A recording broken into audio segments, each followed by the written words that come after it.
Hi, folks. Welcome back. Today, we're going to be talking about a very serious issue, something that actually went viral last night, and this involves something that I take very seriously, the right to life.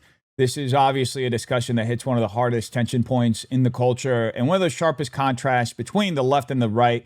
I've debated this issue extensively on college campuses, and a lot of folks seem to set science aside. A lot of folks on the left seem to set science aside whenever this sort of discussion comes up.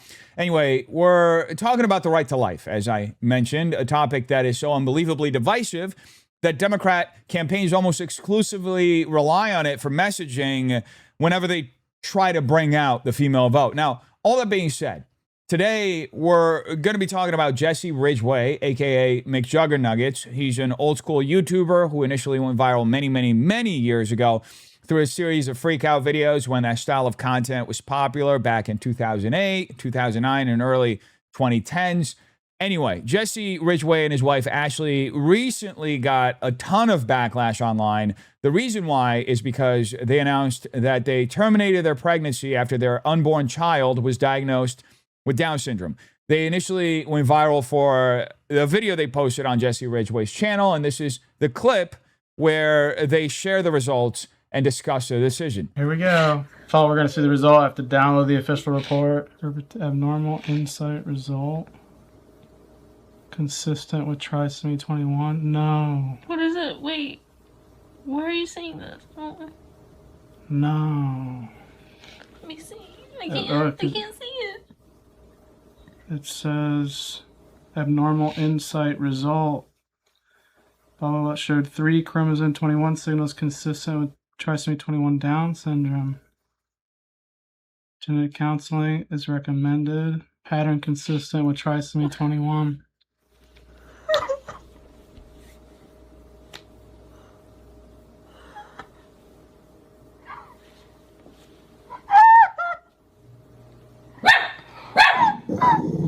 Hey.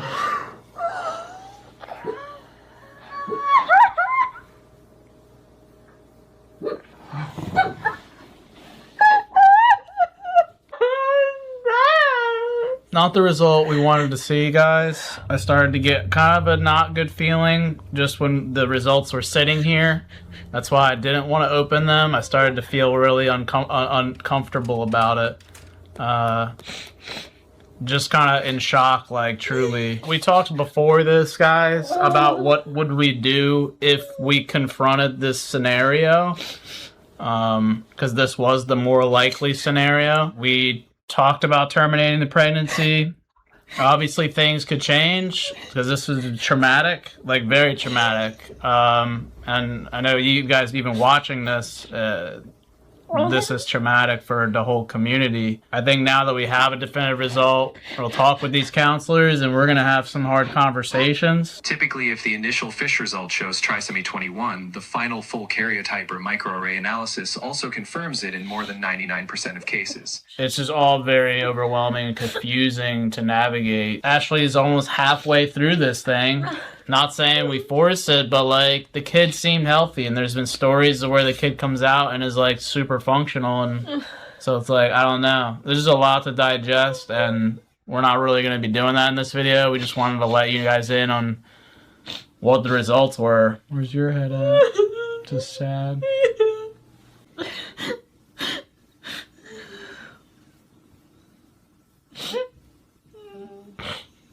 Just things have been pretty dark for a while for us, and we thought this was going to be a nice little ray of sunshine, and it's not. Sorry to be crying, dude. It's a lot. Oh, man. I bought boy clothes because I was so sure that it was negative. I had the nursery picked out. I was ready. I was ready. I gotta start all over. The start of our journey, you know, of just trying to start a family. This is how it starts. I know it's hard to look at, like, silver linings, but I mean, the fact that you can get pregnant is good. We weren't sure. And it was Bro, it was instant. We don't know why this happens. Maybe it is a birth control over a decade. Maybe it is just random genetic sequencing and it glitches, just like cancer cells. Like sometimes it's just, we don't know. Now, obviously, the diagnosis is something that's unsettling. Any family would be upset by that sort of diagnosis. But I also think on the converse side of that, any family would be happy with the gift of life. They admit themselves at the end of the clip that they weren't even sure she could get pregnant. She spent 10 years on birth control. There were a lot of variables involved, and she apparently got pregnant relatively quickly, according to Jesse. Now, one thing worth noting is that approximately 67 to 80% of parents in the United States choose to abort their babies after receiving a trisomy 21 diagnosis. This is often portrayed as compassion, but I don't believe that's what it is. I believe it's eugenics. It's the weeding out of people and babies who are deemed unworthy of life because of this particular or any particular diagnosis. Now, before we go any further, it's important to understand what trisomy 21 actually is and how it can affect a child's life as well as adulthood. Trisomy 21, more commonly known as Down syndrome, is a genetic condition caused by the presence of an extra copy of chromosome 21. It can result in a range of developmental, intellectual, and physical challenges, but the severity varies significantly from person to person. Many individuals with Down syndrome experience mild to moderate intellectual disabilities, delayed speech and language development, and slower physical development during childhood. Some may require specialized educational support, occupational therapy, speech therapy, or physical therapy. There can also be medical complications associated with Down syndrome. Some children are born with congenital heart defects, hearing loss, vision problems, thyroid disorders, sleep apnea, or digestive issues. These conditions can require ongoing medical care and in some cases surgery. Parents often face additional responsibilities involving medical appointments, educational planning, advocacy within school systems, and long-term caregiving considerations. Raising a child with Down syndrome can involve significant emotional, financial, and logistical challenges for the parents and the family. Now, at the same time, many individuals with Down syndrome live long, meaningful, and fulfilling lives. Advances in medicine and support services have dramatically improved both life expectancy and quality of life. Many attend school, hold jobs, participate in their communities, develop friendships, and maintain strong family relationships. In fact, in recent decades, life expectancy for individuals with Down syndrome has increased substantially, and many now live well into adulthood. Now, while the diagnosis presents real challenges, it does not prevent someone from living a life filled with love, purpose, relationships, and personal achievement. All that being said, the question becomes, who gets to choose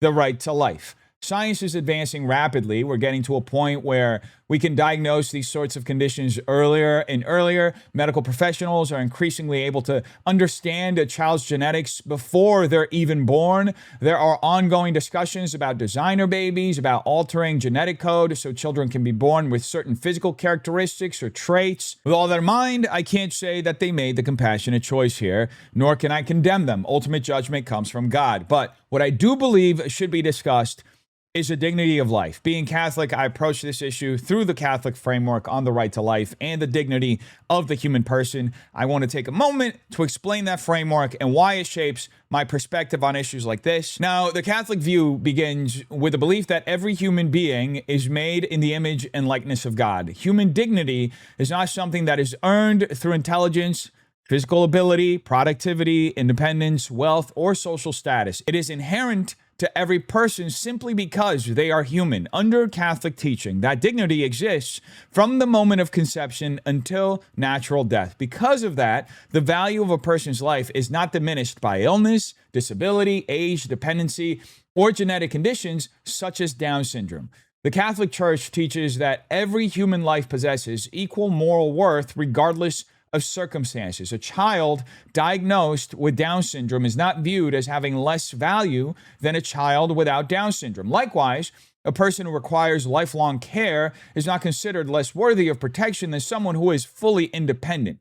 The central principle is that human beings should never be judged according to whether they are convenient, whether they are healthy, whether they are productive, or capable of meeting society's standards of success. This belief is rooted in the broader Catholic understanding that suffering, while difficult and often tragic, does not erase a person's dignity. Throughout Christian history, the Church has consistently taught that society has a special obligation to care for the vulnerable, including the sick, the disabled, the elderly, and the unborn.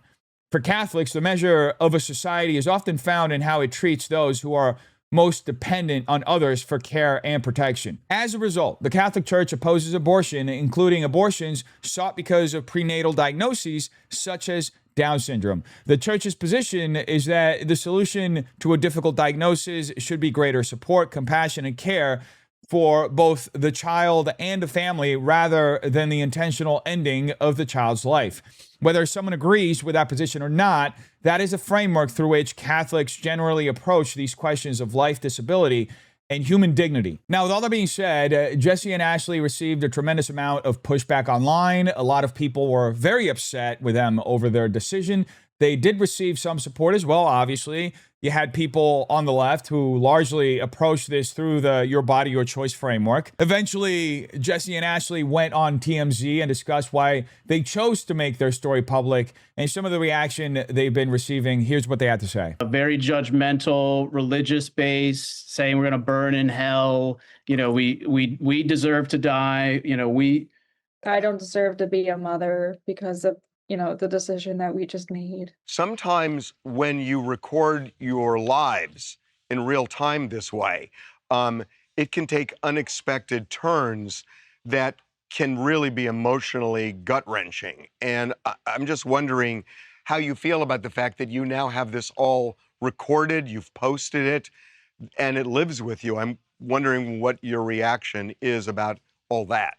Yeah, it's been a wild ride. I've been doing content for 20 years now. For the first half, it was a lot of fictional stuff like series and whatnot. There is an not an unexpected, but just a harsh turn in being so vulnerable on camera and sharing it. You open yourself up to scrutiny. And with this topic, we really wanted to let people in on our excitement to be first-time parents. And we're met with the news, and we felt we still needed to be transparent with our audience, and then it's taken on a life of its own outside of our bubble. And I feel like sharing what we have, thus far is something I will never regret. I don't regret, sharing our truth and our journey to starting a family. I will say it was really difficult to watch both of you just break down for several minutes as you read the test results. Honestly, I felt like it was invasive. Like I shouldn't be watching this pain that this couple is going through like this. Yeah, we grappled with that. We did, but if, with this is such a common thing that happens, and I feel like if you were a fly on the wall with anybody receiving any type of news like this, that we reacted the same as everyone else. We just decided to share it. And we really thought it was going to be good. So that's why we were filming it. People aren't showing this ever because it's so hard and you open yourself up to the bad. But I feel like the world is almost lacking in that vulnerability with the death threats and everything. It has been shocking. Close people to us, very judgmental, religious base, saying we're going to burn in hell. We deserve to die. I don't deserve to be a mother because of, the decision that we just made. Yeah, we had a gate installed. I have a gun next to my nightstand because it's been getting so ridiculous. And they've been coming to emails, DMs, you name it. It's been, we've seen the darkest side of humanity through this process. Hopefully you get pregnant again and everything works out. Are you going to be as transparent this time around as you were last? I don't know. I'm still like living in this, obviously. So it's definitely something that we'll think about moving forward, but I never not want to be transparent. Now, right off the bat, this clip reads to me as a strange intersection between clout culture, the impulse to share everything online, and a family making a very difficult decision that ultimately went viral. Now, All that being said, I think we have to parse out a few things before we can even get into the broader commentary about abortion. First off, there's this constant appeal to transparency from Jesse and Ashley and the need to share their personal experiences. And look, I think it goes without saying that even if you're an influencer, there's nothing truly compelling you to share the most intimate details of your life online. Nobody is calling you to do it. In most cases, it doesn't even necessarily get you more views. The reality is that hundreds of hours of content are uploaded every second to YouTube, TikTok, and every other social media platform, and most of it goes nowhere. I would be willing to bet there are countless videos similar to the one Jesse and Ashley uploaded that nobody has ever heard of, nobody has paid attention to, and that simply disappear into the abyss of the algorithm. This one just happened to break through, and I think that had a lot to do with the timing, the nature of the topic itself, and the fact that culturally the Overton window has shifted further to the right on some of these issues. Now, because of that, I find it a little off-putting that such an important decision, a decision about who gets to live and who doesn't, has become intertwined with content creation and public attention. Whether Jesse and Ashley intended it or not, they are receiving publicity from this termination of life. I don't know whether that's translating into monetization, but it is certainly translating into attention, into criticism, into media coverage, into virality. And what stands out to me most is that the focus in this interview seems to be less on the child and more on the story surrounding the decision, the reaction to it, and their experience navigating the controversy. Now, obviously, this interview is longer than the clip that we watched, which is currently going viral on X, but even within that context, I think many people are going to find that dynamic a little unsettling. Now, with that in mind, as I said earlier, I believe every human being has a right to life. At the same time, under the legal framework we currently live under, families are given the autonomy to make these decisions. Whether that decision ends up generating public criticism, praise, social media attention, media coverage, virality, it remains the family's decision. Ultimately, they are the ones who will have to live with that decision of terminating this life. They are the ones who will have to put their heads on their pillows every night and carry that decision with them for the rest of their lives. And look, looking at this situation coldly, objectively, I can't help but wonder whether the pursuit of the ideal family played a role here. They are a public-facing family. They have a brand. They have an audience. And it would explain the logic behind Jesse and Ashley's decision if the goal was to have a child who fit a certain vision of what society considers a properly functioning societal or ideal child for their family vlogs. As we discussed earlier, a diagnosis like trisomy 21 can certainly present challenges and limitations, but many people diagnosed with Down syndrome go on to live loving, fulfilling, meaningful lives. In some ways, I think that's what they've robbed both of themselves and their audience of. This could have been an opportunity to show people that while raising a child with Down syndrome may require additional resources, additional patience, additional sacrifices, there is still immense beauty in that life. They could have demonstrated that reality to millions of people. As we discussed earlier, a significant percentage of pregnancies diagnosed with Down syndrome end in abortion. This could have been a source of inspiration for parents receiving that same diagnosis. It could have shown families that a child doesn't need to fit some perfect mold determined by society in order to be loved, valued, or worthy of life. Instead, Jesse and Ashley gave up what I believe to be a gift from God. Now, obviously, that's my personal view. I'm not trying to condemn them. As I've already said, I cannot, in fact, condemn them. What I'm saying here has zero effect on their lives. There is no punishment, no consequence, and no authority being exercised as a result of me executing my words and my opinion on this. That's why the ultimate judgment belongs to God and not me. But in my analysis of the situation, I believe they squandered a beautiful opportunity. They had an opportunity to bring this life into the world, to inspire parents facing similar circumstances, and to show millions of people that human dignity is not dependent on perfection, that you don't have to fit a perfect particular mold, that every person possesses value, that every person deserves dignity, that every person is perfect in God's eyes. And I believe they squandered